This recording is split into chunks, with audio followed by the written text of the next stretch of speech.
জনতার হাতে আটক দুই দাগি চোরকে আদালতে সমতে দিল বাজরিছড়া পুলিশ। জনতার হাতে আটক দুই দাগি চোরকে অবশেষে শুক্রবার আদালতে সমতে দিল বাজরিছড়া পুলিশ।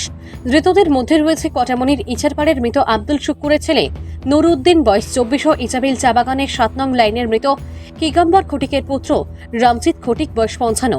জানা গেছে ধৃতরা গত কিছুদিন ধরে বৃহত্তর বাজরিছড়া থানাধীন বিভিন্ন এলাকায় সংঘটিত ঘন ঘন কাণ্ডে জড়িত, কিন্তু এদের ধরতে পারছিল না পুলিশ। সম্প্রতি বাজরিছড়া বাজারে একই রাতে পরপর 3টি দোকান সহ কালাছড়া নেতাজি পল্লীর কালী মন্দিরের প্রণামী বাক্স ভেঙে চুরির ঘটনা ঘটে। সেই সাথে পাল্লা দিয়ে জনগণের বাড়ি থেকে জলের মোটরও চুরির হিড়িক পড়ে। এ নিয়ে সাধারণ জনমনে চোর আতঙ্ক দেখা দেয়। পরে স্থানীয় জনগণের তৎপরতায় শুক্রবার কটামনি এলাকার জনগণ দুই দাগি চোরকে আটক করে কটামনি আউটপোস্ট পুলিশের হাতে সমঝে দেন।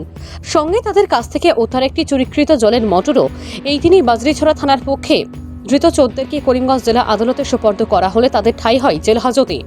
ত্রিপুরা থেকে ভানুচন্দ্রের রিপোর্ট, আসাম প্রাইম নেটওয়ার্ক।